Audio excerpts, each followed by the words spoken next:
अनार का एक एक दाना अलग करते हुए रमाकांत के चेहरे पर ऐसे भाव आ रहे थे मानो वो अनार का रस नहीं बल्कि संजीवनी बूटी का अर्क निकाल रहे हों। जैसे पीते ही उनकी पत्नी एकदम भली चंगी हो जाएंगी और बिस्तर से उठ बैठेंगी। काम करते करते बीच बीच में पत्नी का मुंह ऐसे निहारते रहते जैसे आधी बीमारी तो वह उन्हें देख देख कर ही ठीक कर देंगे। रमाकांत की पत्नी तुलसी पिछले 7 महीनों से बिस्तर पर हैं। उन्हें लकवा मार गया था। कभी ना थकने वाली तुलसी पिछले 7 महीने से आराम से बिस्तर पर पड़ी है। हमेशा भजन कीर्तन करने वाली आज निशब्द है। अब उसके सुरीले गले से मधुर गीत नहीं निकलते, निकलते हैं तो सिर्फ स्वर आ से आह तक, और वो भी अधिक प्रयासों के बाद। व्यंजन का से गया से तो जैसे उसका अब कोई नाता ही नहीं रहा। लेकिन रमाकांत ने अपनी पत्नी के सभी मनोभावों को पढ़ने में महारत हासिल कर ली है। रमाकांत भोर में उठकर नित्य क्रियाओं से निवृत्त होकर स्नान ध्यान करके पत्नी की सेवा में जुट जाते। मुंह धुलाने से लेकर कपड़े बदलने तक सारा काम खुद करते हैं। धीरे धीरे बालों को सुलझाते हुए कंघा करते, जैसे तुलसी बच्चों के बाल बनाया करती थी। सिर में हल्का तेल लगाकर उल्टी सीधी चोटी बना दिया करते, जो तुलसी को बिल्कुल भी पसंद नहीं आती थी। तुलसी की आंखों के भाव स्पष्टता से इस बात को उजागर करते, पर रमाकांत मुस्कुराकर पत्नी के सर पर प्यार भरा हाथ फेर दिया करते, जैसे छोटे बच्चों को फुसलाया जाता है। माथे पर बिंदी और मांग में सिंदूर लगाते तो तुलसी की आंखों में आंसू बहने लगते। पति से मिलने वाले प्यार और अपनी लाचारी दोनों पर पति का प्रेम ऐसी लाचारी में मिले, ऐसा तो सपने में भी न सोचा था तुलसी ने। उसका जी करता कि तुरंत उठकर बैठ जाऊं। तुलसी की छटपटाहट स्पष्ट हो जाती थी उसके अधूरे अनकहे शब्दों से। आ एक नाकाम कोशिश, कुछ कहने की कुछ बोलने की, और फिर थोड़ी ही देर में थक कर शांत हो जाती। बस आंखों से आंसुओं की झड़ी बहना शुरू हो जाती। तुलसी की ये बेबसी देख रमाकांत भी अपने आंसुओं को रोक न पाते और किसी बहाने से बाहर जाकर अपना जी हल्का कर लेते। रोकर मन हल्का हो जाने पर रमाकांत को तुलसी के नाश्ते का ध्यान आया। रसोई में जाकर जूस को हल्का गुनगुना करके कमरे में ले आए। चम्मच की मदद से थोड़ा थोड़ा करके जूस पिलाने लगे तुलसी को। उन्हें ध्यान आ रहा था तुलसी बच्चों को खिलाने पिलाने के चक्कर में कैसे पीछे पीछे भागा करती थी, लेकिन उसने कभी भी मदद नहीं की। समय ही नहीं था उसके पास, या यूं कहें कि इन बातों का कोई महत्व ही नहीं था। उसे तो बस अपने ऑफिस के काम से अतिरिक्त कुछ सूझता ही ना था। इन छोटे छोटे खुशी भरे ममत्व से परिपूर्ण पलों को कभी जी ना सका वह। ऐसा कितनी ही बार हुआ था कि बच्चों के कारण सुबह के नाश्ते में जरा सी भी देरी होने पर वह गुस्से में बिना खाए ही ड्यूटी पर चला जाता और छोड़ जाता था अपने पीछे तुलसी के दिल में एक टीस, एक चुभन, एक पीड़ा। एक बार तो हद पार कर दी रमाकांत ने। रात के खाने का समय हो गया था। बच्चे बिन खाए ही सोने लगे। तुलसी पहले बच्चों को खाना खिलाने लगी, जिसमें थोड़ी देर लग गई। बस फिर क्या था, तुलसी पर तो आफत ही आ गई उस दिन। जैसे ही थाली परोस कर रमाकांत के लिए मेज पर रखा ही था कि एक हाथ हवा में लहराया और झन से थाली जमीन पर। थाली की झंझनाहट से रमाकांत की तंद्रा भंग हुई और वो अतीत के गलियारों से होते हुए सीधा वर्तमान में लौट आया। देखा चम्मच उनके हाथ से छूटकर नीचे गिरा पड़ा है और तुलसी उनका मुंह ताक रही थीं, शायद ये जानने के लिए कि क्या हुआ, कहाँ खो गए थे। मेड के आने का समय हो गया। घर की साफ सफाई, चौका बर्तन, कपड़ों की धुलाई, पौधों की सिंचाई, ये सब काम मेड ही करती थी, पर खाना रमाकांत खुद ही बनाते थे। बनाना ही कितना होता था, केवल अपने लिए, वो भी दिन भर में एक बार। बाकी समय फल और सलाद पर गुजारते थे। घंटी बजने की आवाज आई। लगता है राधा आ गई। राधा मतलब मेड। घर में घुसते ही राधा ने फटाफट अपना काम शुरू कर दिया। सब काम निपटाने के बाद राधा कमरे में आकर खड़ी हो गई और तुलसी को टुकुर टुकुर ताकने लगी। मन ही मन सोचने लगी कि कितनी नसीब वाली है मेम साहब। साहब कितनी सेवा करे हैं इनकी। नहलाना धुलाना, कंघी चोटी, खिलाना पिलाना, सब कुछ करे हैं। कितना प्यार करे हैं मालकिन को। और एक हमार मर्द है, सारी कमाई छीन लेवे है, और प्यार दूर की बात, लात घूंसा मारे है सो अलग। सोच कर उदास हो गई राधा। अरे कहाँ खो गई राधा। रमाकांत की आवाज पर राधा हड़बड़ाते हुए बोली, कुछ नहीं साहब, बस ऐसे ही। और ये सोचते हुए राधा वहां से चली गई कि अपना अपना नसीब है और मेरी किस्मत ही फूटी है। राधा के जाने के बाद रमाकांत दरवाजा बंद करने के लिए बाहर गए तो नजर गमले में लगे पौधों पर पड़ी और कुछ देर वह वहीं खड़े रहे और पौधों को निहारते रहे। फिर जेब से फोन निकाला और दो चार फोटो खींचकर अंदर आ गए। तुलसी को बागवानी का बहुत शौक था। सारे पौधे उसी के लगाए हुए थे। अब वह बिस्तर पर पड़ी है तो पौधों को देख नहीं पाती, इसलिए प्रतिदिन रमाकांत पौधों की फोटो खींचकर तुलसी को दिखाते थे। और जिस कमरे में तुलसी थी उसकी खिड़की के सामने ढेर सारे गमले रख दिए थे ताकि भले ही देख ना पाए उन्हें, पर आसपास पौधे होने का एहसास होता रहेगा। रमाकांत ने पौधों की फोटो तुलसी को दिखाई। वह फोटो को ऐसे देख रही थी मानो कुशल क्षेम पूछ रही हो। एक बार फोटो देखती अगले ही पल अपने पति को जैसे धन्यवाद कहना चाह रही हो पौधों की देखभाल करने के लिए। तुलसी के चेहरे पर संतोष झलक रहा था। तुलसी की फिजियोथेरेपी के लिए फिजियोथेरेपिस्ट प्रतिदिन आता था इसी समय। आज अभी तक नहीं आया। रमाकांत उसकी प्रतीक्षा कर रहे थे। करीब 20 मिनट बाद घंटी बजी। बाहर जाकर देखा तो फिजियोथेरेपिस्ट ही था। आज देर कर दी आने में, दरवाजा खोलते ही पूछा रमाकांत ने। सर, आज से इसी कॉलोनी में एक जगह और जाना शुरू किया है, अब से इसी समय आया करूंगा, वह बोला। अरे भाई, ऐसा मत करना, वरना हमारी श्रीमती जी का खाना बहुत लेट हो जाएगा। तुम्हें तो पता ही है कि तुम्हारी मदद से ही मैं उनको खाने के लिए बैठा पाता हूँ। मेरे अकेले की बस की बात नहीं है। ये रमाकांत ने अपनी परेशानी उजागर की। ठीक है सर, पहले मैं यहीं आया करूंगा, ऐसा कहकर उसने आश्वस्त किया रमाकांत को। एक्सरसाइज कराने के बाद उसकी मदद से रमाकांत ने तुलसी के सिर को बेड पर कई तकियों के सहारे थोड़ा सा ऊंचा कर दिया जिससे कुछ खिलाया जा सके। फिर कटोरी में मूंग की खिचड़ी ले आए। कटोरी देखते ही तुलसी का मुंह अजीब सा बन जाता था क्योंकि खिचड़ी बिल्कुल भी पसंद नहीं थी तुलसी को। तुलसी का बना हुआ मुंह देखकर रमाकांत दुलार से बोलते, अभी यही मिल सकता है तुम्हें, खाना तो पड़ेगा। नहीं खाओगी तो ठीक कैसे हो पाओगी, और अगर तुम ठीक नहीं हुई तो मैं बीमार पड़ जाऊंगा। ये कहते कहते चम्मच से खिचड़ी तुलसी के मुंह में डाल देते और तुलसी चुपचाप ऐसे पूरी कटोरी खत्म कर लेती जैसे वो जल्दी से जल्दी ठीक होना चाहती हो और जीना चाहती हो अपने जीवन साथी के साथ। रमाकांत जी भी वहीं खिचड़ी खाते वहीं बैठकर और बोलते, देख मैं भी यही खा रहा हूँ, मैं तेरा साथ दे रहा हूँ। और फिर तुलसी के चेहरे पर मुस्कुराहट जैसी रेखाएं उभर कर आ जाती। खाना खाने के बाद रमाकांत तुलसी के बगल में लेट जाते हैं थोड़ा आराम करने के लिए। शाम को अदरक तुलसी वाली चाय बनाई, एक कप अपने लिए और एक कटोरी में थोड़ी सी चाय तुलसी के लिए लेकर कमरे में आ गए। चम्मच से घूंट घूंट करके मुश्किल से 2 चम्मच चाय पी तुलसी ने। फिर रमाकांत ने हनुमान चालीसा उठाई और बैठकर पूरे भाव से पढ़ने लगे। ऐसा वो प्रतिदिन करते थे क्योंकि वो जानते थे कि तुलसी को इससे बड़ा संतोष मिलता है। जब वह स्वस्थ थी तो बिना पूजा किए अन्न ग्रहण नहीं करती थी। रमाकांत चालीसा पढ़ते पढ़ते बीच बीच में तुलसी पर भी नजर डाल लेते थे। तुलसी आंखें बंद करके आनंद से सुनती रहती और बीच बीच में सिर को थोड़ा सा झुका लेती थी मानो ईश्वर को नमन कर रही हो।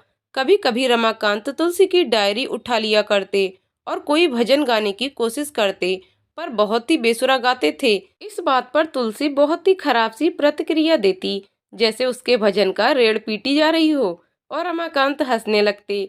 लेकिन हनुमान चालीसा बहुत ही भाव से गाते थे रमाकांत। आज भी रमाकांत ने डायरी उठाई और एक भजन गाने की कोशिश करने लगे। ये तुलसी का पसंदीदा भजन है। तुलसी अक्सर यही भजन गुनगुनाया करती थी। काजल मूवी का भजन, तोरा मन दर्पण कहलाए।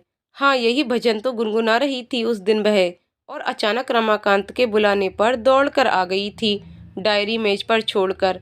और रमाकांत जब अपना ऑफिस का काम करने बैठे तो डायरी पर नजर पड़ते ही चिल्ला पड़े, 1000 बार कहा तुमसे, अपना कोई भी कबाड़ मेरी मेज पर मत रखा करो, समझ नहीं आता क्या। ये कहते हुए डायरी उठाकर फेंक दी रमाकांत ने। डायरी के कुछ पन्ने निकलकर इधर उधर बिखर गए।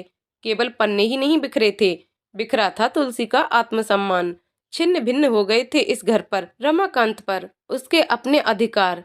अपने छलनी हुए अस्तित्व के टुकड़ों को पन्नों के रूप में एक एक कर उठाती जाती और आंखों से बहते आंसुओं को चुपचाप पल्लू से पोंछती जाती। अचानक घंटी बजने से रमाकांत की तंद्रा भंग हुई। बाहर शायद दूध वाला होगा। अचानक घंटी बजने से रमाकांत की तंद्रा भंग होती है। शायद बाहर दूध वाला आया है। ये सोचकर वह बाहर जाते हैं।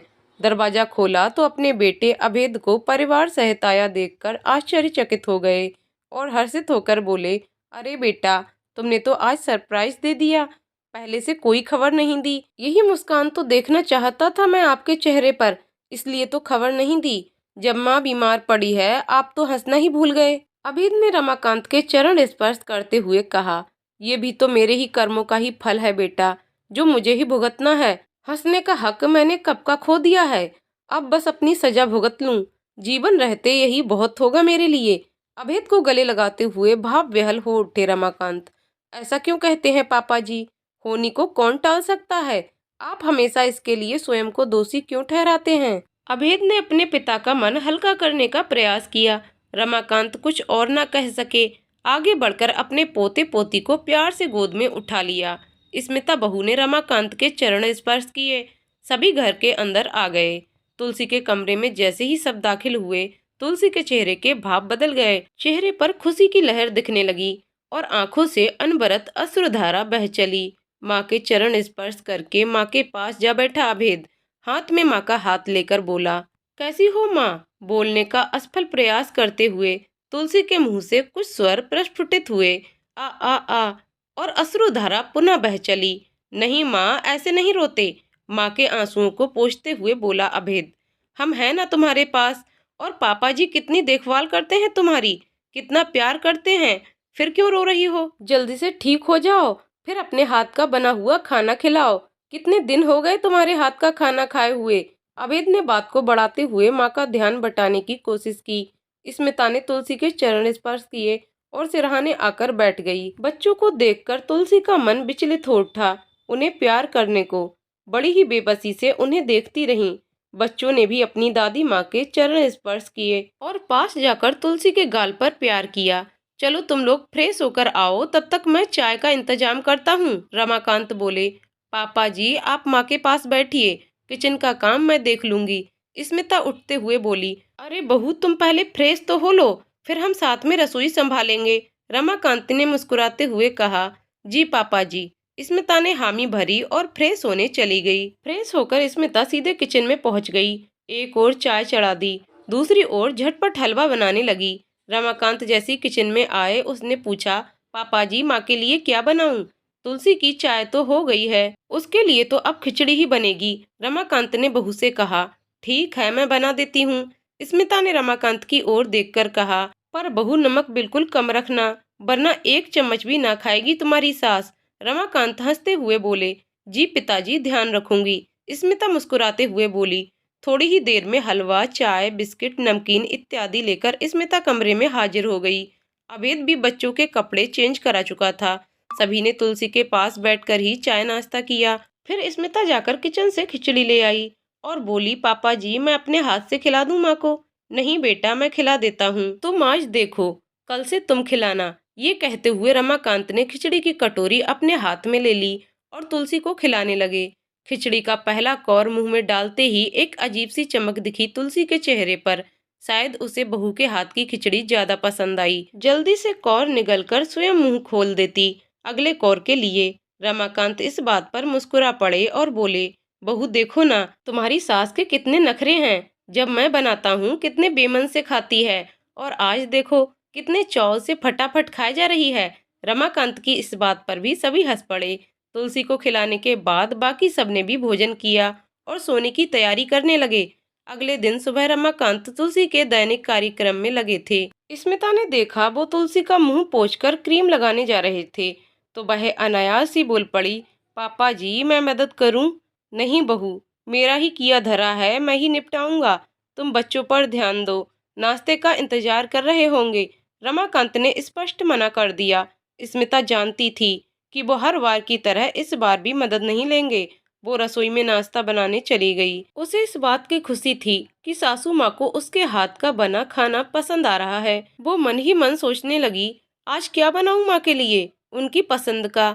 स्मिता ने रमाकांत जी से पूछा, पापा जी माँ के लिए क्या बनाऊं? सब कुछ तो वह खा नहीं सकती बहू, कुछ ही चीजें वह खा सकती हैं।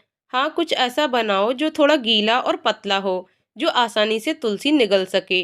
रमाकांत बोले, जी पापा जी, तो मैं खीर बना लूं? स्मिता ने उत्साहित होकर पूछा। हाँ बना सकती हो, पर उसमें मेवे काट कर नहीं, पीस कर डालना, नहीं तो गले फंस जाएगा। रमाकांत ने अपनी चिंता जताई। जी बिल्कुल ध्यान रखूंगी। स्मिता मन ही मन सोच रही थी, कितने बदल गए हैं पापा जी, समय ने उन्हें कितना कुछ सिखा दिया है। आज तुलसी को खुद उसकी बहू ने अपने हाथों से खीर खिलाया, इतने प्यार से खिला रही थी जैसे माँ अपने बच्चे को खिलाती है। बीच बीच में रुमाल से मुंह भी पोंछ रही थी। तुलसी के चेहरे पर प्रसन्नता तो झलक ही रही थी, साथ ही आंखों से अश्रु भी झर रहे थे। रमाकांत और अभेद दूर खड़े होकर ये सुंदर दृश्य अपनी आंखों से हमेशा के लिए कैद कर रहे थे। दोनों अपने को भाग्यशाली समझ रहे थे कि स्मिता उनके परिवार का, उनके जीवन का हिस्सा है। रमाकांत प्रतिदिन की भांति तुलसी की सेवा में लगे थे। बहू के आने से काफी आराम हो गई थी उन्हें। रसोई का पूरा काम बहू ने संभाल रखा था, अतः थोड़ी देर वो बाहर पार्क में भी टहल कर आ जाते थे। हालांकि ये ज्यादा दिन के लिए नहीं था, पर जब तक भी समय मिल सके ये समय वही बहुत है। तुलसी के कारण रमाकांत घर में बंद कर रह गए थे। घर वापस आने पर देखा स्मिता तुलसी के पास बैठी है और सुंदर कांड की चौपाइयां पढ़ रही है, और तुलसी अपनी आंखें बंद किए हुए आनंद ले रही है। जब स्मिता ने सुंदर कांड बंद करके रख दी, तब रमाकांत तुलसी की डायरी का एक पन्ना खोलकर स्मिता को देते हुए बोले, बहू जरा ये भजन गाकर सुनाओ तो। मुझे इसकी धुन बिल्कुल भी नहीं पता। ये तुम्हारी सास का सबसे प्रिय भजन है। मैंने बहुत बार इसे गाने की कोशिश की, पर सुर नहीं लगते, बेसुरा हो जाता हूँ, और तुलसी को जरा भी पसंद नहीं आता। ये कहते हुए रमाकांत हंसने लगते हैं। स्मिता ने रमाकांत से डायरी ले ली और गाना शुरू किया। स्मिता की आवाज में इतनी मिठास थी कि दूसरे कमरे में अभेद लैपटॉप पर अपना काम कर रहा था। आवाज सुनते ही वो काम छोड़कर आ गया। सभी मंत्रमुग्ध से भजन सुन रहे थे। तुलसी भी आंखें खोलकर भजन सुन रही थी और बहू को देख देख कर निहाल हो रही थी। भजन समाप्त होने पर रमाकांत ने बहू को खूब आशीर्वाद दिया और अभेद से बोले, बेटा बहू तो बिल्कुल तुम्हारी माँ की परछाई है। जी पापा, मैंने तो कभी ध्यान ही नहीं दिया कि सिमी गाती भी है। अभेद अभी तक हैरानी से देख रहा था स्मिता को। ये सुनते ही रमाकांत तुरंत बोल पड़े, बिल्कुल मुझ पर गया है तू। समय रहते सुधार कर ले बेटा, कहीं मेरी तरह तुझे भी पछताना न पड़े। अपने पिता की इस बात पर अवैध ने निगाहें नीची कर लीं। अगले दिन दोपहर के वक्त दोनों बच्चे खेल रहे थे। तुलसी भी बच्चों को खेलते हुए देख खुश हो रही थी। खेलते खेलते जब बच्चे थक गए तो आकर तुलसी के पास बैठ गए। हर्ष ने अपनी दादी के हाथ पर हाथ रखकर कहा, दादी आप हर समय लेटे रहते हो, हमारे साथ खेलते ही नहीं। बोर हो गया आशी के साथ खेल खेल कर।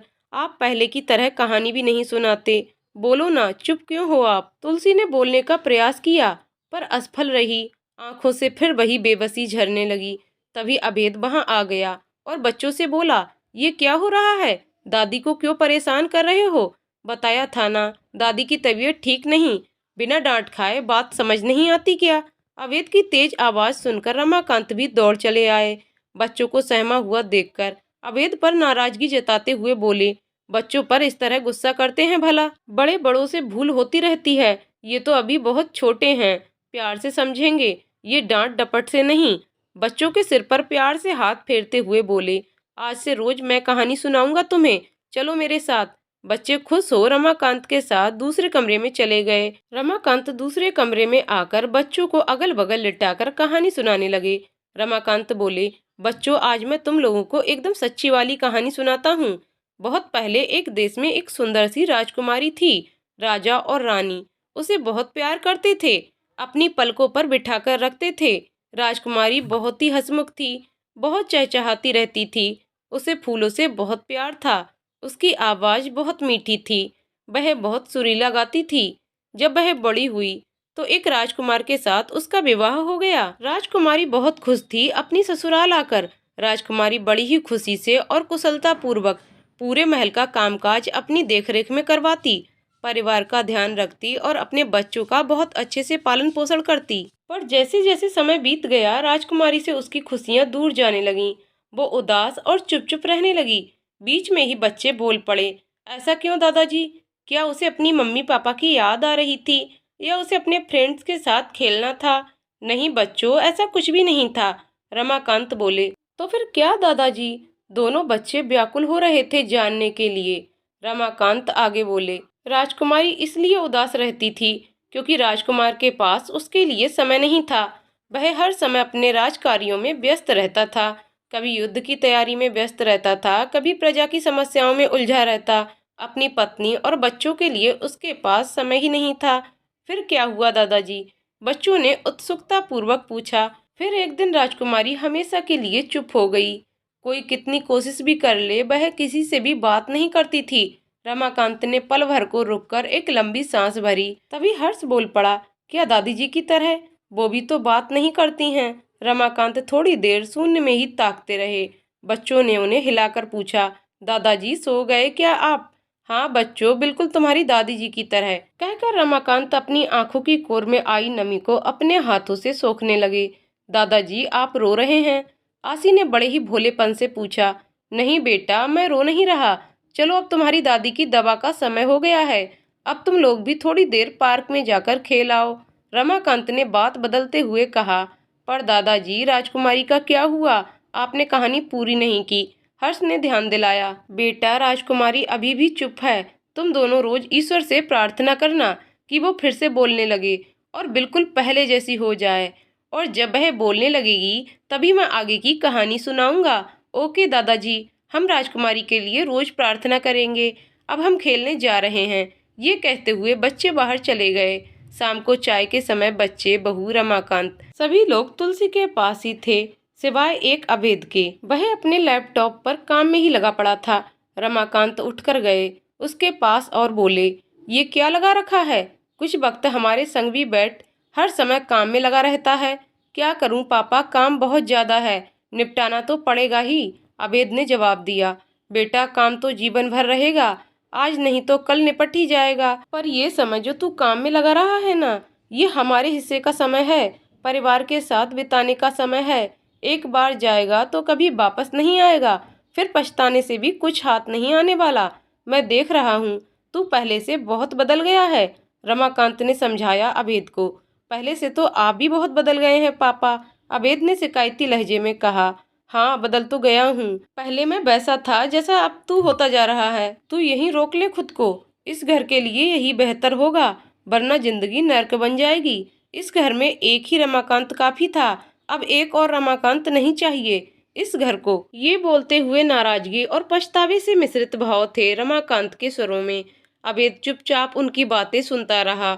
रात को सभी सोने चले गए। रमाकांत के इतना समझाने के बावजूद अभेद अभी भी अपने काम में जुटा हुआ था। रमाकांत मन ही मन बेटे की इस लापरवाही पर कुढ़ रहे थे। ये कुड़न बेटे पर कम, शायद खुद पर ज्यादा थी, क्योंकि अभेद में जो भी लक्षण दिखाई दे रहे थे, जाने अनजाने ये इनके खुद के ही दिए हुए हैं। बचपन से यही तो देखता आ रहा है वो, यही संस्कार तो ग्रहण किए हैं उसने। अपने दिन याद आ रहे थे। रमाकांत को अपने काम में अत्यधिक व्यस्तता के कारण परिवार को कोई समय नहीं दे पाते, घर में होते हुए भी नहीं के बराबर। दिन भर की थकी हुई तुलसी शारीरिक से ज्यादा मानसिक रूप से थकी हुई। पति के प्यार के दो शब्दों की आशा लिए प्यार भरा एक स्पर्श जो उसकी थकान पर मरहम था। अपनी थोड़ी सी परवाह की उम्मीद लिए पति के दिल में किसी कोने में अपने लिए जगह तलाशती। देर रात तक प्रतीक्षारत रहती और धीरे धीरे थकान से लिपटा तन और उपेक्षा से आहत मन कब नींद की आगोश में समा जाता उसे पता ही नहीं चलता। अगली सुबह जब आंख खुलती तो उसके चेहरे पर ऐसे भाव होते थे जैसे कि जीवन की एक और अनमोल रात उसके हाथों से यूं ही रेत की तरह फिसल गई और वह कुछ न कर सकी, बस देखती रह गई। तुलसी के चेहरे के ये भाव तब समझ में नहीं आते थे रमाकांत को, पर आज वो बखूबी समझ रहे थे जब अभेद को बिल्कुल अपनी कहानी दोहराते हुए देख रहे हैं। अगले दिन सुबह से ही अभेद कुछ उखड़ा उखड़ा सा लग रहा था। सुबह से लेकर शाम तक प्रतिदिन की भांति ही व्यस्त रहे रमाकांत अपनी और अपनी तुलसी के दैनिक कार्यों में। शाम को चाय के बाद अभेद ने स्मिता से कहा, पैकिंग कर लेना, कल निकलना है। स्मिता धीरे धीरे मिन्नतें कर रही थी अभेद से, प्लीज एक दिन के लिए ही सही माँ से मिलते हुए चलिए ना। कितनी बार वो कह चुकी हैं, यहाँ तक आए हैं तो। अभेद बीच में ही चिल्ला पड़ा, मुझे कितना जरूरी काम है कुछ पता भी है तुम्हें? मायके जाने के अलावा तुम्हारे पास कोई काम नहीं बचा क्या? अभेद के चिल्लाने से आवाज रमाकांत के कानों तक जा पहुंची। तुलसी के चेहरे के भाव भी बदलने लगे थे। कितना जाती हूँ मायके, बताइए जरा, कब ले जाते हैं आप मुझे? साल में एक बार, रक्षाबंधन में, वो भी मेरा भाई आकर ले जाता है मुझे। आप तो शायद तब भी न भेजते मुझे। ना खुद अपनी बहन के घर जाते हैं, ना मुझे जाने देते हैं अपने मायके। स्मिता ने दबी जुबान में ही सही पलटकर जवाब दिया। तुम चाहती क्या हो? काम धंधा छोड़कर तुम्हारे मायके में जाकर बैठ जाऊं? घर कौन चलाएगा? तुम्हारा मायका? अभेद की आवाज हर बार पहले से ही ज्यादा कर्कश होती जा रही थी। रमाकांत के लिए अब ये विवाद असहनीय हो रहा था। वह उठकर अभेद के कमरे तक गए। कमरा अंदर से बंद था। उन्होंने हल्के से दस्तक दी, पर दरवाजा नहीं खुला। शायद किसी ने सुनी ही नहीं ये दस्तक। सुनते भी कैसे? जितना शोर उनके चीखने चिल्लाने से हो रहा था, उससे कहीं ज्यादा कोलाहल उन दोनों के मन में चल रहा था। सो दस्तक सुनाई ना पड़ना लाजमी था। वो वापस लौट आए तुलसी के पास। दोनों की बहस अनबरत जारी थी। इतना चिल्लाने की जरूरत नहीं है। बाहर आवाज जाएगी तो पापा जी परेशान हो जाएंगे। और ये क्या बोले जा रहे हैं आप? कुछ सोच भी लिया करें बोलने से पहले। क्या दुनिया में आप ही एक घर चलाते हैं? और जो पत्नियां अपने मायके कुछ तो जाती रहती हैं, उनके घर उनका मायका संभालता है। सोचिए बोलने से पहले। स्मिता ने फिर पलटवार किया, पर बहुत धीमी आवाज में। क्यों धीमे बोलूं मैं? क्या गलत कह रहा हूँ? दिमाग तो तुमने खराब कर रखा है मेरा। हर समय तुम्हारा कुछ न कुछ नाटक चलता रहता है। जब देखो कोई ना कोई बीमार ही रहता है तुम्हारे घर। ऐसे क्यों बोल रहे हो? बीमारी अपने हाथ में होती है क्या? कोई जानबूझकर बीमार पड़ना चाहता है क्या? जब पापा बीमार पड़े थे तब भी आप नहीं जाने दिए। आखिर मैं उनसे नहीं ही मिल पाई अंत समय तक। उनके गुजर जाने के बाद ही पहुंची थी मैं वहां। अब क्या चाहते हैं? माँ भी गुजर जाए तो जाने देंगे आप? ये कहते हुए रोने लगी स्मिता। देखो, रोने धोने का नाटक दिखाने का समय नहीं है मेरे पास। मुझे काम प्यारा है अपना। मैं घरेलू पचड़ों में पड़कर अपने काम के साथ नाइंसाफी नहीं कर सकता। तुम्हें जाना हो जाओ, अकेले जाओ, अपने भाई के साथ जाओ, कुछ भी करो। मुझे कोई लेना देना नहीं है इससे। लेना देना नहीं है? क्यों नहीं है लेना देना? मैं अर्धांगिनी हूँ आपकी। आपने वचन दिए थे मुझे साथ निभाने के। सिर्फ एक बार चलिए मेरे साथ, ताकि मेरे पिताजी सुकून से मर सकें, ये सोचकर कि उनकी बेटी खुश है अपने पति के साथ। तुलसी हाथ जोड़कर विनती कर रही थी। मेरे पास खुद के मरने के लिए भी फुर्सत नहीं है, और तुम कह रही हो कि तुम्हारे साथ चलूं ताकि तुम्हारे बाप चैन से मर सकें। हट जाओ मेरे सामने से। जाने दो मुझे, मेरी जरूरी मीटिंग है। ये कहते हुए रमाकांत जाने के लिए पलटे ही थे। अचानक तुलसी के शरीर में ऐंठन होने लगी और वह क्षण भर में धराशायी हो गई। तुलसी! जोर से चिल्ला पड़े रमाकांत, और एक झटके में अतीत से वर्तमान में आ पहुंचे। तुलसी बिस्तर पर असहाय सी पड़ी बस उन्हें ही देखे जा रही थी। रमाकांत की आंखों में वो दृश्य चलचित्र की भांति तैर गया। जब तुलसी के मुख से आखिरी बार शब्दों को प्रस्फुटित होते देखा था। हाथ जोड़कर अपने पिता से मिलने के लिए विनती कर रही थी वह, ताकि उसके पिता की आत्मा सुकून से निकल सके। पर रमाकांत की प्रतिक्रिया से तुलसी के मन को गहरा आघात लगा। ये पीड़ा वो सहन नहीं कर पाई और पश्चाघात की शिकार हो गई। वो मनहूस दिन था, और आज का दिन। तुलसी के साथ साथ ये घर भी मौन हो गया है। भजनों की गुंजन बंद हो गई यहाँ। संगीत का सुर, लय, ताल कहीं दूर जा बसा यहाँ से। चूड़ियों की खनक, पायल की छमछम कराहों में बदल गई। स्वादिष्ट व्यंजनों की सुगंध अब काल्पनिक हो गए हैं। तुलसी ने ही परिवार को अब तक बनाकर जोड़कर रखा था। परिवार की रौनक भी तुलसी की भांति ही लाचार, असहाय सी हो गई है। घर की साज सज्जा धूल धूसरित हो गई। घर अब घर न रहा, केवल एक वीरान मकान सा हो गया है। जब कभी बच्चे आ जाते हैं तो थोड़ी सी चहल पहल हो जाती है, उसके बाद फिर से वही मनहूसियत छा जाती है। पर इस बार जो कुछ भी हो रहा था, उसे ऐसा प्रतीत हो रहा था कहीं फिर एक तुलसी असहाय न हो जाए हमेशा के लिए। अचानक से अभेद की तेज आवाज ने रमाकांत को विचारों के भंवर से बाहर घसीटा। रमाकांत ने कुछ बोलने के लिए, शायद अभेद को आवाज देने के लिए मुंह खोला ही था कि एक झन्नाटेदार थप्पड़ जड़ने की आवाज आई। मार डालिए मुझे। यूं थप्पड़ खाकर अपमान सहने से अच्छा है मैं दुनिया से ही चली जाऊं, बिलखते हुए बोली स्मिता। इस अप्रत्याशित घटना को, जिसकी कल्पना भी न की थी रमाकांत ने, सह ना पाए और तेज से चिल्ला पड़े अभेद के ऊपर। मगर इस प्रयास में भी वो विफल रहे। इससे पहले कि उनकी आवाज उनके गले से बाहर निकलती, छाती में दर्द की एक भयंकर लहर उठी और वो अपनी छाती पकड़कर वहीं जमीन पर तड़पने लगे।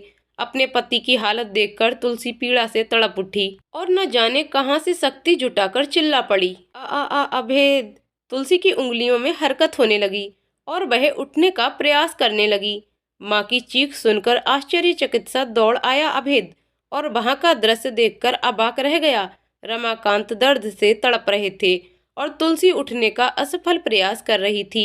दौड़कर रमाकांत को उठाया अभेद ने। स्मिता ने मां को संभालने के लिए बोलकर रमाकांत को तुरंत हॉस्पिटल लेकर गया। इमरजेंसी में एडमिट कराया उन्हें। आईसीयू के बाहर बैठकर फूट फूट कर रो रहा था वह अपने कृत्य पर, लेकिन वहां कोई न था उसे सांत्वना देने के लिए। कुछ घंटे बाद डॉक्टर ने बताया कि स्थिति अब नियंत्रण में है, पर अभी आईसीयू में ही रहेंगे। अभेद ने डॉक्टर से पूछा, क्या मैं उनसे मिल सकता हूँ? कल सुबह ही आप उनसे मिल सकेंगे, उससे पहले नहीं, डॉक्टर ने जवाब दिया। हॉस्पिटल से ही अभेद ने अपनी बहन स्वाति को फोन किया। स्वाति ने फोन उठाया और बोली, क्या हुआ भैया, कैसे फोन किया? कैसे याद आई कि आपकी एक बहन भी हुआ करती है? क्या माँ की तबीयत ज्यादा बिगड़ रही है? वो तो भाभी ही बता देती, आपने क्यों कष्ट उठाया? अब बस भी कर, ताने बाद में देना जी भर कर, पर अभी तुझे आना पड़ेगा यहाँ। पापा को हार्ट अटैक आया है, वो आईसीयू में हैं, जितनी जल्दी हो सके आ जा। अभेद के स्वरों में अपने पापा के लिए पीड़ा के साथ साथ बहन के लिए शर्मिंदगी भी झलक रही थी। भैया ये समय तो नहीं है ये बात कहने का, फिर भी कहना मजबूरी है। क्या मेरे पति के पास फालतू वक्त है मुझे मायके पहुंचाने के लिए? क्या केवल आपके माँ बाप ही इम्पोर्टेंट हैं आपके लिए? क्या भाभी के माँ बाप इंसान नहीं, या भाभी के दिल में भावनाएं नहीं? उनकी तो आपने कभी परवाह नहीं की। उनके माँ बाप भी तो ऐसे ही बीमार होते थे जैसे आपके हुए। कुछ अंतर है क्या दोनों की परिस्थिति में? कभी उनके मन की पीड़ा नहीं दिखी आपको? मैं तो अभी इसी क्षण पहुंच जाऊं वहां पर, क्योंकि ईश्वर की कृपा से मुझे ना तो आपके जैसा पति मिला है, ना ही पापा के जैसा। बहुत भाग्यशाली हूँ कि मेरे पति इंसान हैं, आप दोनों की तरह बेजान नहीं हैं। अगर आप चाहते हैं कि मैं वहां आऊं तो मुझे एक पक्का वादा चाहिए आपसे। स्वाति ने बरसों की दबी हुई भड़ास एक साथ निकाल ली। बोल, क्या वादा चाहिए तुझे? मैं हर वादा निभाने को तैयार हूँ, बस तू आ यहाँ जल्दी से। अभेद किसी भी कीमत पर स्वाति को बुलाना चाहता था। शायद उसे अपनी गलतियों का एहसास हो रहा था। मुझे आपसे वादा चाहिए कि अब आप रमाकांत से इंसान बनने की राह पकड़ लें। पापा तो माँ की बीमारी के साथ ही सुधरने लगे थे, लेकिन उनकी जगह धीरे धीरे आपने ले ली। छोड़ दीजिए वो जगह है। उस घर में किसी को भी रमाकांत जैसा व्यक्ति नहीं चाहिए, ना आपकी पत्नी को, ना बच्चों को, ना ही आपके माँ बाप को। जब किसी को चाहिए ही नहीं तो क्यों ओढ़कर बैठे हैं ये व्यक्तित्व? एक बात और, अब आप भाभी को पूरे मान सम्मान के साथ उनके मायके भेजेंगे। बोलिए, क्या कर सकते हैं आप ये वादा? मंजूर है मेरी ये शर्त? स्वाति फोन पर अपने भाई के जवाब की प्रतीक्षा कर रही थी। कुछ देर के लिए सन्नाटा छा गया। कहाँ खो गए आप भैया? लगता है आपसे ये वादा पूरा ना हो पाएगा। कोई बात नहीं, फिर मैं भी नहीं आ पाऊंगी मायके। अब फोन रखती हूँ। इतना कहना था स्वाति का कि अभेद बोल पड़ा, फोन मत रखना, इतना बड़ा निर्णय लेने में थोड़ा वक्त तो लगेगा ही ना। मैं तैयार हूँ तेरा हर वादा निभाने के लिए। मुझे तेरी हर शर्त मंजूर है, जो तूने अभी कहा वो भी, और जो नहीं कहा वो भी। इतना भी आसान नहीं है भैया वादे को निभाना, जितनी आसानी से आप बोल रहे हो। अच्छी तरह से सोच लिया ना, अगर आप भी अपने वादे से मुकरे तो मैं जीवन भर मायके का मुंह नहीं देखूंगी। आप समझ रहे हैं ना मैं क्या कह रही हूँ? कदम नहीं पड़ेंगे मेरे आपके आंगन में। स्वाति ने बिना किसी लाग लपेट के अपनी शर्तों को स्पष्ट किया। कभी पीछे नहीं हटूंगा मेरी बहन। माफ कर दे मुझे अपनी सभी गलतियों के लिए, मैं बहुत शर्मिंदा हूँ। मुझे माफ कर दे स्वाति, अब इससे ज्यादा और कुछ नहीं कह सकता मैं। कहते हुए आवाज भर्रा गई अभेद की और वह आगे कुछ न बोल सका। बस भैया आप फोन रखो, मैं आती हूँ, कुछ और कहने की जरूरत नहीं है आपको। ये कहते हुए गला रुंध गया स्वाति का। कुछ ही घंटों के बाद स्वाति अपने पति रवि के साथ हॉस्पिटल में थी। बहन को देखते ही अभेद फूट फूट कर रोने लगा।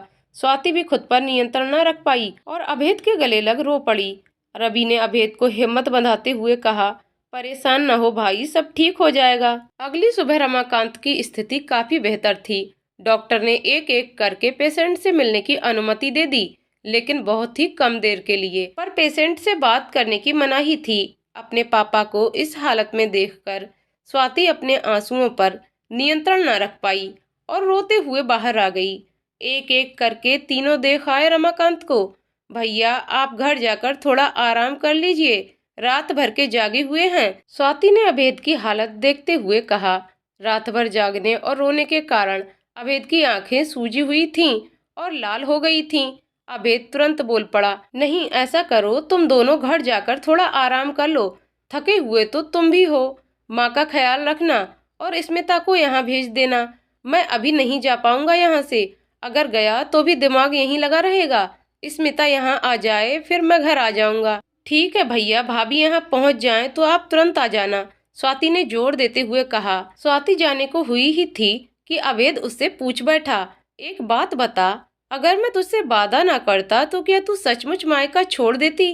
क्या पापा को देखने भी ना आती और माँ से मिले बिना कब तक रह पाती तू? क्या तेरा मन मान पाता? दिल नहीं कचोटता तेरा? बिल्कुल आती भैया, पर सिर्फ पापा को देखने, वो भी हॉस्पिटल में। घर ना जाती और माँ के लिए मेरा दिल बहुत कचोटता, पर अपने दिल पर पत्थर रख प्रतीक्षा करती उस दिन का जब आप खुद से बदल जाते। जब तक आप में बदलाव नहीं आता कदम ना रखती आपके आंगन में।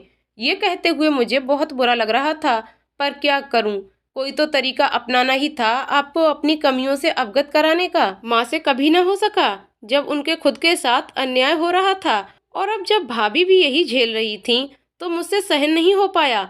ऐसा लग रहा था कि एक और तुलसी ने जन्म ले लिया है, फिर से वही अन्याय सहने के लिए। भाभी तो शायद ही कभी लड़ पाती अपने लिए, इसलिए मुझे ये कठोर निर्णय लेना पड़ा। पर भैया आप कभी भी भाभी को मत बताना कि आपने मुझसे वादा किया है इसलिए खुद में बदलाव लाना चाहते हैं, बल्कि भाभी को यही लगना चाहिए कि आप में स्वतः ही बदलाव आ रहा है।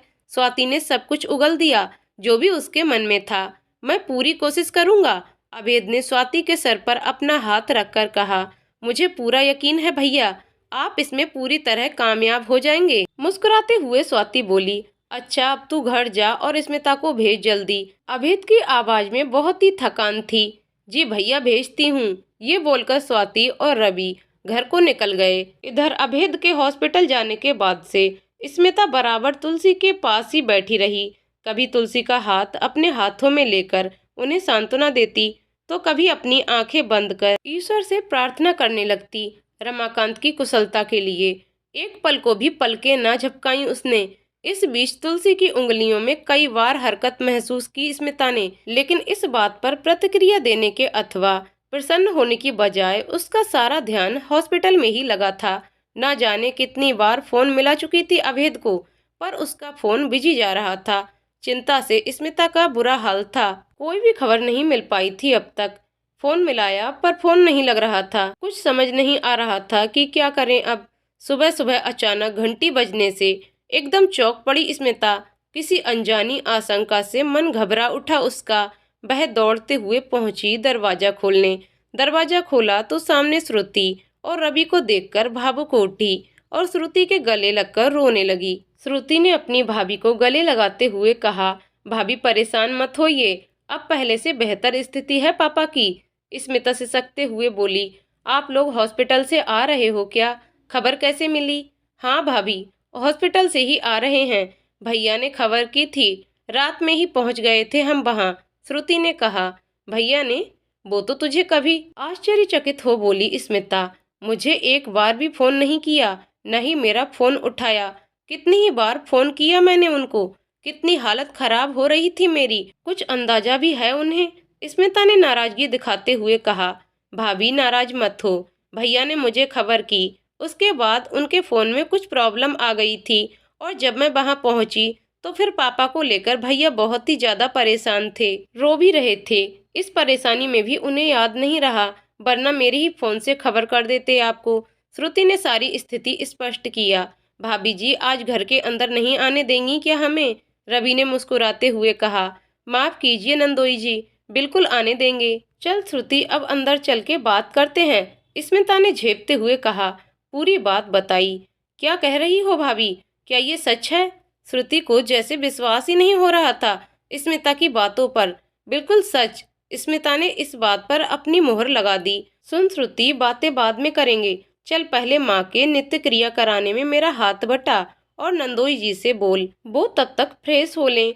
स्मिता जल्दी जल्दी अपनी सासू माँ का दैनिक कार्यक्रम निपटाने में जुट गई। भाभी की मदद करने के बाद श्रुति भी फ्रेश होने चली गई। इन सब बातों में श्रुति स्मिता को बताना ही भूल गई कि भाभी को हॉस्पिटल भी भेजना है। अचानक से याद आने पर वह स्मिता से बोली, भाभी आपको हॉस्पिटल जाना पड़ेगा। जब आप वहां जाएंगी तब भैया घर आकर रेस्ट करेंगे। ये सुनकर स्मिता असमंजस में पड़ गई और बोली, श्रुति अगर मैं यहाँ से गई तो रसोई कौन संभालेगा? भाभी किचन में संभाल लूंगी, आप निश्चिंत होकर जाओ। श्रुति ने स्मिता को भरोसा दिलाया, पर माँ की देखभाल अभी तो उनकी स्पंजिंग भी करनी है। उनका खाना पीना, फिजियोथेरेपी सब कुछ तो बाकी है और तू अकेले नहीं कर पाएगी ये सब।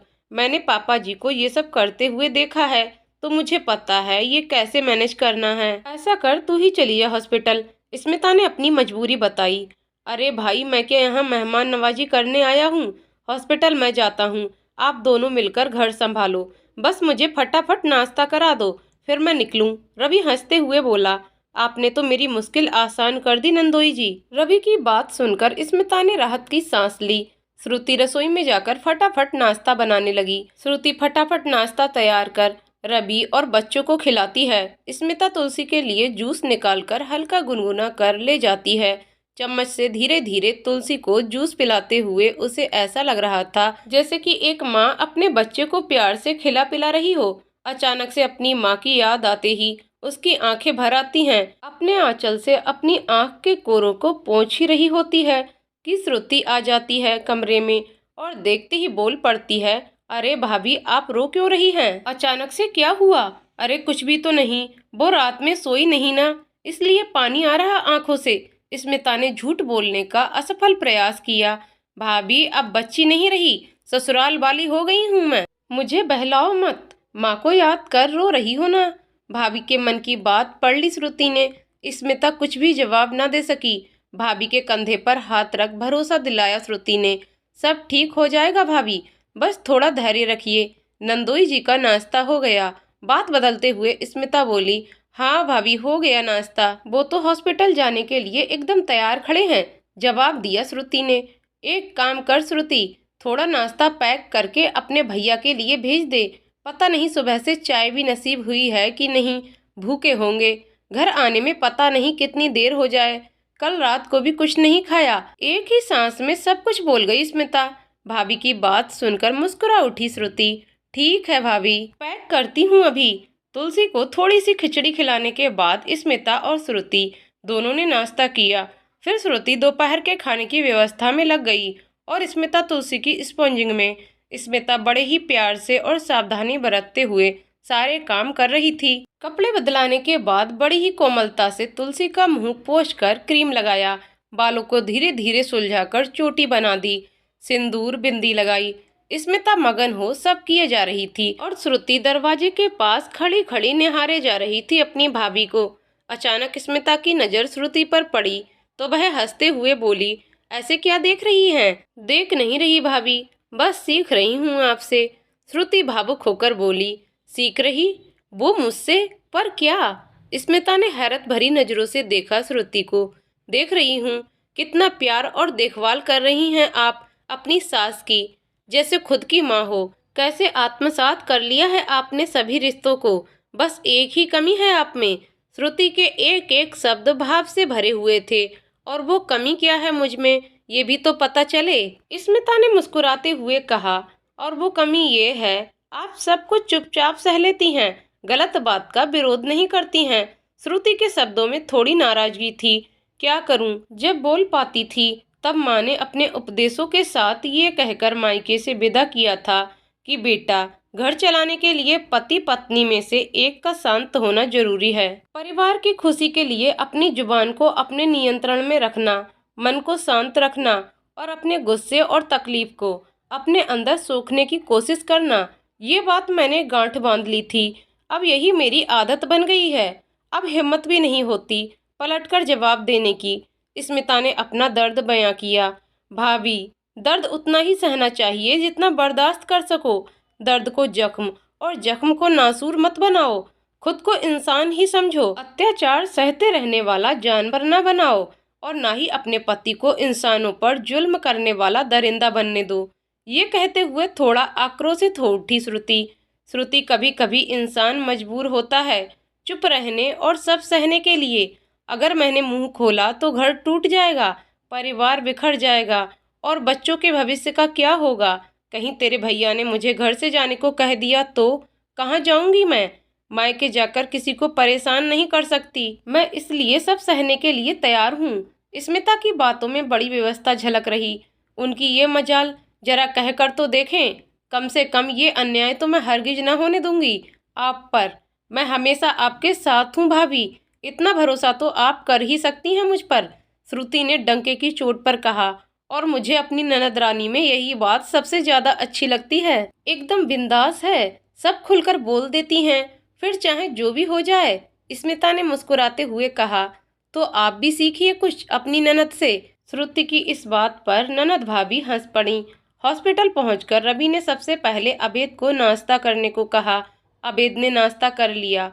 उसके बाद रवि को सब समझा दिया कि वहाँ कैसे मैनेज करना है। डॉक्टर राउंड पर थे। उन्होंने रमाकांत की रिपोर्ट चेक की और वार्ड में शिफ्ट करने को बोला। रमाकांत पहले से काफी बेहतर स्थिति में थे, होश में थे, बीपी, पल्स सब कुछ नॉर्मल था। उन्हें वार्ड में शिफ्ट कर दिया गया। सब कुछ व्यवस्थित कर अवैध घर आ गया। बहुत ही थका हुआ था वह। उसे देखते ही स्मिता परेशान हो गई और बोली, कितने थके हुए लग रहे हैं आप, जल्दी से फ्रेश होकर आराम कर लो। आराम? अजीब सी नजरों से स्मिता को देखते हुए बोला अवैध। जिसका बाप हॉस्पिटल में पड़ा हो वह 1 मिनट चैन से घर में बैठ भी नहीं सकता, और तुम कह रही हो आराम कर लो। अवैध की ऐसी प्रतिक्रिया पर स्मिता का चेहरा उतर सा गया, आंखों में पानी आ गया। शायद ये सोचकर कि कुछ भी कर दो परिवार के लिए, पर हमेशा परायेपन की चुभन का ही एहसास मिलेगा बदले में, या फिर ये सोचकर कि काश मेरे लिए भी ऐसा ही सोचते जब मेरे पापा हॉस्पिटल में थे और अंतिम क्षणों में मुझे याद कर रहे थे। श्रुति तुरंत बोल पड़ी, ये कैसे बात कर रहे हो आप भैया? भाभी तो बस आपके अच्छे के लिए ही कह रही हैं। जब आप ठीक रहोगे तो ही पापा की देखभाल कर पाओगे ना। अगर आप ही बीमार पड़ गए तो पापा की केयर कौन करेगा? हर बात को गलत नजरिए से लेना जरूरी तो नहीं। किसी की भावना को सकारात्मक दृष्टिकोण से लेना भी सीखिए। माफ करना, मैं पापा को लेकर ज्यादा परेशान हूँ, इसलिए ऐसा बोल गया। अभेद ने थोड़ा नर्म शब्दों में कहा। स्मिता स्तब्ध सी देखती रह गई अभेद को। अभेद से इस नरमी की उम्मीद तो उसे बिल्कुल भी न थी। नहा धोकर खाना खाकर अभेद जल्दी जल्दी तैयार होने लगा हॉस्पिटल जाने के लिए। स्मिता ने फिर हिम्मत कर कहा, प्लीज थोड़ा आराम कर लो, घंटे 2 घंटे बाद चले जाना, अभी तो वहाँ नंदोई जी हैं ही। अभेद ने घूर कर देखा स्मिता को, फिर पता नहीं क्या सोचकर नॉर्मल हो गया और बोला, रवि को भी तो लंच करना होगा, और मैं जब जाऊंगा वहाँ तभी तो वो घर आ पाएंगे। अभी ये बात हो ही रही थी कि रवि का फोन आ गया श्रुति के पास। श्रुति, मैंने लंच यहीं कर लिया है, भैया को अभी आने मत देना, जब वो 2-4 घंटे आराम कर लें तभी वापस आए यहाँ।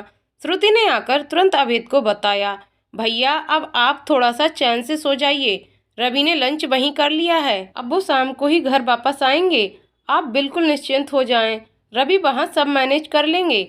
अभेद को ना चाहते हुए भी रुकना पड़ा और स्मिता के बुझे हुए चेहरे पर रौनक आ गई। अभेद जाकर अपने कमरे में सो गया। शुरू में चिंता के कारण करवटें बदलता रहा, फिर कब नींद आ गई उसे पता ही न चला। बेसुध सोता रहा वह। स्मिता ने भी उसे जगाने का प्रयास नहीं किया। शाम को अचानक फोन की घंटी बजने पर वह हड़बड़ाकर उठ बैठा और इधर उधर नजरें दौड़ाकर रमाकांत को ढूंढने लगा। थोड़ी देर बाद वह कुछ सचेत हुआ तो फोन उठाया। हाँ नीतीश, बोलो, क्या हुआ? कहाँ हो यार? आज इतनी इम्पोर्टेंट मीटिंग थी, आज वो तुम्हें यहाँ होना चाहिए था। उधर से नीतीश की आवाज आई। क्या बताऊं यार, पापा को हार्ट अटैक आ गया, मैं कैसे आ सकता था? फोन करने का भी होश नहीं रहा मुझे। प्लीज एक काम करना, मेरी तरफ से 2-3 दिन की लीव एप्लीकेशन सबमिट कर देना ऑफिस में। अभेद ने रिक्वेस्ट की। जरूर कर दूंगा, तू यहाँ की चिंता बिल्कुल मत करना, निश्चिंत होकर अंकल की देखभाल कर, मैं यहाँ सब मैनेज कर लूंगा। और हाँ, कोई भी जरूरत हो तो निसंकोच मुझे याद करना, मैं तुरंत हाजिर हो जाऊंगा। नीतीश ने अभेद को आश्वस्त किया। शुक्रिया यार, तुमने मेरी चिंता कम कर दी। अच्छा, अब फोन रखता हूँ, मुझे हॉस्पिटल के लिए निकलना है, कहकर अभेद ने फोन रख दिया। अभेद उठकर हाथ मुंह धुलने लगा। तब तक स्मिता ने चाय और नाश्ता तैयार कर दिया। कुछ घंटे सो लेने के बाद अभेद काफी रिलैक्स फील कर रहा था। चाय पीकर वह तुरंत तैयार होने लगा। श्रुति, जल्दी से चाय और नाश्ता नंदोई जी के लिए पैक कर देना, ये हॉस्पिटल के लिए जाएंगे। स्मिता ने कहा। अरे भाभी, वो चाय वहीं कैंटीन में पी लेंगे, इतना परेशान होने की जरूरत नहीं है। श्रुति लापरवाही से बोली। कैंटीन की चाय पियेंगे नंदोई जी? पता नहीं कैसी चाय होगी वहाँ की, मुंह बनाते हुए स्मिता बोली। भाभी, अब तक ना जाने कितनी बार पी चुके होंगे वो वहाँ की चाय, हंसते हुए बोली श्रुति। ठीक है, जैसा तुझे सही लगे। स्मिता भी मुस्कुरा पड़ी।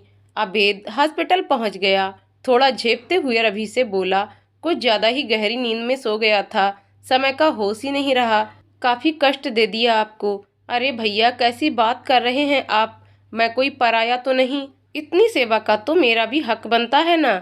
आप जितना ना सही, पर घर का मैं भी तो बेटा ही लगूंगा, हंसते हुए कहा रवि ने। अब आप मुझे शर्मिंदा कर रहे हैं दामाद जी, अपनी झेप मिटाते हुए बोला अभेद। डॉक्टर राउंड पर आए तो अभेद ने पूछा उनसे, सर अभी कैसी कंडीशन है पापा की? पहले से काफी बेहतर है, आज रात और रहेंगे ऑब्जर्वेशन में। कल तक अगर कंडीशन इसी तरह नॉर्मल रहती है तो डिस्चार्ज कर दिया जाएगा, डॉक्टर साहब ने जवाब दिया। डॉक्टर की बात सुनकर अभेद के चेहरे पर खुशी छलकने लगी। मन ही मन उसने प्रभु को धन्यवाद दिया। पूरा दिन रमाकांत की स्थिति लगभग सामान्य ही बनी रही। शाम को डॉक्टर राउंड पर आए तो सारी रिपोर्ट देखकर डिस्चार्ज की अनुमति दे दी। अगले दिन रमाकांत को डिस्चार्ज कर दिया गया। घर पहुंचने पर रमाकांत को देख तुलसी की आंखों से आंसू झरने लगे, मानो शिकायत कर रही हो कि कहाँ चले गए थे मुझे छोड़कर। तुलसी के बगल में ही रमाकांत का बिस्तर लगा दिया गया। बिस्तर पर आकर रमाकांत तुलसी को ऐसे देख रहे थे जैसे कि बरसों से बिछड़े हों। तुलसी की आंखों से गिरते आंसुओं को अपने हाथ से पोंछते हुए बोले, रो मत, मैं ठीक हूँ, इतनी जल्दी तुम्हारा पीछा छोड़ने वाला नहीं, इस दुनिया से तुम्हारे साथ ही जाऊंगा मैं। तुम्हारी इस हालत की वजह मैं हूँ तो सेवा भी मैं ही करूंगा ना। तुम्हें इस हालत में छोड़कर मैं बिल्कुल नहीं जा सकता, किसी कीमत पर नहीं। ये कहते हुए रमाकांत ने तुलसी का हाथ अपने हाथ में ले लिया। अचानक उन्हें अपने हाथों में कुछ स्पंदन सा महसूस हुआ। उन्होंने ध्यान दिया तो तुलसी की उंगलियों में हरकत सी महसूस हुई। रमाकांत अचंभित हो एकदम उछल से पड़े और स्मिता की ओर देखकर बोले, बहू देख, तुलसी की उंगलियों में हरकत हो रही है। हाँ पापा जी, कई बार हो चुकी है। और माँ तो अभी स्मिता आगे बोलने वाली थी कि श्रुति के इशारे उसे चुप करा दिया। रमाकांत के आश्चर्य की सीमा न रही। भाव बेहल हो तुलसी के सिर पर हाथ फेरने लगे। भाभा तरेक में रमाकांत की आंखों से आंसू बहने लगे। रमाकांत की आंखों से बहते आंसुओं को देखकर तड़प उठी तुलसी। अनायास ही उसके मुंह से कुछ शब्द प्रस्फुटित हुए। आ पन पन आ, बस इतना ही बोल पाई। तुलसी आगे बोलने का प्रयास असफल रहा। रमाकांत हतप्रभ हो देखने लगे तुलसी को। कुछ क्षण यूं ही देखते रहे और फिर बोल पड़े, तुम्हारी आवाज वापस आ गई तुलसी। हाँ। तुलसी ने पूरी कोशिश कर जवाब दिया रमाकांत की बात का। रमाकांत की आंखों से आंसू बहते जा रहे थे। उन्होंने प्रसन्नता के साथ माथा चूम लिया। खुशी के मारे कितना कुछ बोले जा रहे थे तुलसी से। अब मैं तुम्हारी खूब अच्छे से देखभाल करूंगा, तुम बहुत जल्दी ठीक हो जाओगी। एक एक्सरसाइज कराऊंगा तो तुम उठकर चलने लगोगी। अभेद, आज ही डॉक्टर को संपर्क करो, वो ही बताएंगे कि हमें अब क्या करना है। कहते कहते रमाकांत थोड़ा हाँफने लगे। अभेद ने रमाकांत के कंधे पर हाथ रखते हुए कहा, पापा जी, बहुत ज्यादा एक्साइटेड होने के लिए मना किया है ना डॉक्टर ने। अब आप आराम से लेट जाओ, हम शाम को डॉक्टर से बात करेंगे। पहले आप पूरी तरह स्वस्थ हो जाओ, फिर हम सब मिलकर माँ की सेवा करेंगे। अभी आप अपने मन को शांत रखो। रमाकांत बिस्तर पर लेट गए। हाथ जोड़कर प्रभु को बारंबार धन्यवाद किया। घर में खुशी का माहौल छा गया। सबके चेहरे पर मुस्कान बिखरी हुई थी और मन में आस बंध गई थी कि अब जल्दी से तुलसी पूरी तरह स्वस्थ हो जाएगी। अभेद के कहने पर रमाकांत लेट तो गए, पर उन्हें चैन जरा भी नहीं मिल रहा था। बार बार घूम फिरकर उनकी निगाह तुलसी के चेहरे पर टिक जा रही थी। उनकी इच्छा तो यही हो रही थी कि वो अभी इसी वक्त स्वस्थ हो जाएं और अपना सर्वस्व तुलसी की सेवा में न्योछावर कर दें, पर डॉक्टर की सख्त हिदायतों ने बांध रखा था। थोड़ी देर बाद अपनी आंखें बंद कर ली रमाकांत ने और एकदम शांत चित्त हो बिस्तर पर पड़े थे। शरीर में कोई हलचल नहीं, चेहरे पर कोई भाव नहीं दिखाई पड़ रहे थे, पर अंतर मन के विचारों का द्वंद्व चल रहा था। मन ही मन सोच रहा था वह, क्या मुझे हार्ट अटैक इसलिए आया कि मैंने तुलसी के साथ बहुत अन्याय किया था? क्या ये मेरे बुरे कर्मों की सजा थी? नहीं नहीं, ये मेरे बुरे कर्मों की सजा नहीं, ये तो मेरी उस सेवा का फल है जो मैंने तुलसी के लिए किया है, बिल्कुल निस्वार्थ भाव से। क्या होता जब मैं हॉस्पिटल से घर वापस ही ना आ पाता? सोच कर ही रूह कांप जाती है। क्या बीतती तुलसी पर?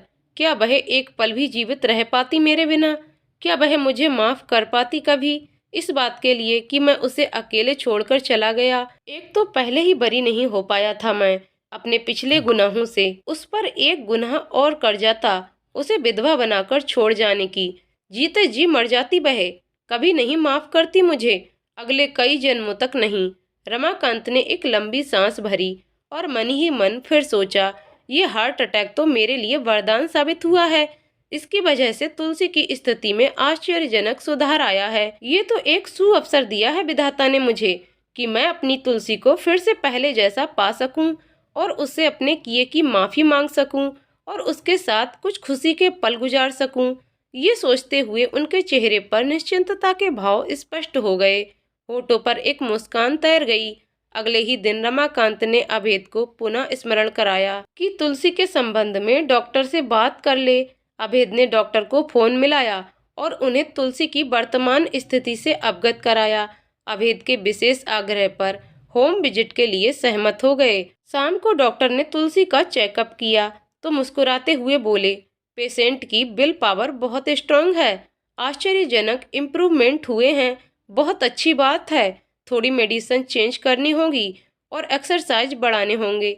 डॉक्टर के मुंह से निकला हर शब्द रमाकांत के कानों में अमृत घोल रहा था। सभी के चेहरे खिल उठे। तुलसी के चेहरे पर भी एक लंबे अरसे बाद सुकून के भाव दिखाई दे रहे थे। बेटे बहू और बेटी दामाद सभी मिलकर रमाकांत और तुलसी की सेवा में जुटे पड़े थे। अगले 2 दिनों में रमाकांत के स्वास्थ्य में इतना सुधार हो गया था कि अब वो अपना काम खुद कर पा रहे थे, किसी की मदद लिए बिना ही। रमाकांत अब अपना ध्यान खुद से रखने लगे हैं, पर घर के सभी सदस्यों की यही कोशिश रहती है कि वे ज्यादा आराम करें। स्मिता और स्वाति दोनों ने मिलकर जल्दी जल्दी किचन का काम निपटाया। स्मिता सबसे पहले तुलसी को खिलाने के लिए खिचड़ी ले आई और बड़े ही प्यार से उसे खिलाने लगी। रमाकांत पास ही बैठे देख रहे थे। कुछ देर वो शांति से देखते रहे, पर ज्यादा देर चुप न बैठ सके और बोले, ला बहू मुझे दे, मैं खिला दूं। पापा जी कुछ दिन और आराम कर लीजिए, फिर तो आप ही करेंगे ये सब। मुस्कुराते हुए स्मिता ने कहा, बहुत आराम हो गई, अब खाली बैठा नहीं जा रहा मुझसे, बस जल्द से जल्द तुम्हारी सास को उनके पैरों पर खड़ा होते देखना चाहता हूँ। बड़ी ही अधीरता थी रमाकांत के शब्दों में। हाँ पापा जी, हम सभी तो यही चाहते हैं और ईश्वर की कृपा रही तो वो दिन जल्दी ही आएगा। स्मिता के उम्मीद भरे शब्दों से रमाकांत का चेहरा खिल उठा। आज पैकिंग कर लेना, कल जाना है हमें। अचानक अभेद के शब्द कान में पड़ते ही चौंक उठी स्मिता।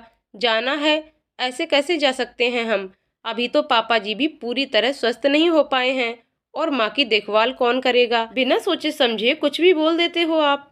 आपको जाना है तो जाओ, मैं तो यहीं रहूंगी। स्मिता के जवाब में एक जिम्मेदार बहू स्पष्ट नजर आ रही थी। तो क्या मैं अकेला जाऊंगा? क्या जवाब दूंगा माँ को कि उनकी बेटी क्यों नहीं आई साथ में? अभेद ने फिर सवाल किया। क्या कहा आपने? माँ? अभेद के ये शब्द कान में पड़ते ही इतनी तेज से पलटी स्मिता कि खिचड़ी की कटोरी उसके हाथ से छूट गई। वह स्तब्ध हो अभेद को देखने लगी। आंखें डबडबा आई उसकी। हाँ, क्या कहूँगा माँ से कि आपकी बेटी मायके नहीं आना चाहती, आपसे मिलना नहीं चाहती। अभेद ने फिर से दोहराया अपनी बातों को। स्मिता को तो विश्वास नहीं हो रहा था। ऐसा लग रहा था जैसे कोई सपना देख रही हो। अपने आंसुओं को रोकने की भरकस कोशिश की, पर सफल न हो पाई। स्वाति उसके पास आकर उसके छलछला आए आंसुओं को पोंछते हुए बोली, भाभी बिल्कुल सही सुना आपने, भैया आपको मायके लेकर जाना चाहते हैं, पर माँ को इस हाल में छोड़कर कैसे जाऊं मैं? स्मिता बड़ी ही धर्म संकट में थी। अरे भाभी, माँ की चिंता मुझ पर छोड़, आप निश्चिंत हो अपने मायके जाइए। थोड़े दिन आप अपनी माँ के साथ बिताइए और मैं अपनी माँ के साथ। स्वाति ने स्मिता को पूरी तरह भरोसा दिलाते हुए कहा। पर तुम अकेले कैसे संभालोगी ये सब? स्मिता अभी भी चिंतित थी। मैं कब काम आऊंगा भाभी जी? अपनी श्रीमती जी को यूं अकेले परेशान होने दूंगा क्या? ऐसी जुर्रत कर सकता हूँ क्या मैं? बड़े ही मजाकिया अंदाज में कहा रवि ने। रवि की बात पर सब हंस पड़े, पर एक शख्स था जिसकी आंखों से आंसू बह रहे थे, तुलसी। पर ये आंसू खुशी के थे। स्मिता, मैं सबके सामने अपने आज तक के गलत व्यवहार के लिए तुमसे क्षमा मांगना चाहता हूँ। क्या माफ कर पाओगी मुझे? अभेद के स्वर आत्मग्लानि में डूबे हुए प्रतीत हो रहे थे। स्मिता का गला रुंध गया, कुछ ना बोल सकी वो। अभेद ने फिर से अपना वाक्य दोहराया, क्या मुझे कभी माफ नहीं करोगी? मुझे शर्मिंदा मत करिए यूं माफी मांगकर। आप मेरे पति हैं, आपका हक है नाराज होने का। स्मिता ने जैसे ही ये कहा, स्वाति तुरंत बोल पड़ी, नहीं भाभी, हक तो दोनों को बराबर है। या तो दोनों एक दूसरे का सम्मान करें, परवाह करें, या फिर अपमान सहने का जिगर दोनों के पास होना चाहिए। किसी एक पर ही ज्यादती होती रहे, ये अन्याय कहलाता है, और ये अन्याय मैं रोज सहता हूँ। रवि ने हंसते हुए मजाकिया लहजे में माहौल को हल्का करते हुए कहा। रवि की बात पर सब हंस पड़े। अब कुछ स्वर गुंजायमान हुए। सब चौंक कर तुलसी की ओर देखने लगे। बहू, एक बार फिर कुछ स्वर प्रस्फुटित हुए तुलसी की जोहा से। स्मिता ने तुलसी का हाथ अपने हाथ में ले लिया। अवेद भी तुलसी के पास आकर बैठ गया। थोड़े प्रयास के फलस्वरूप तुलसी ने अपना एक हाथ अवेद की ओर सरकाया। अवेद ने माँ का हाथ अपने हाथ पर रख दिया। थोड़ी और कोशिश की तुलसी ने, अपने एक हाथ से दूसरे हाथ को मिलाने की।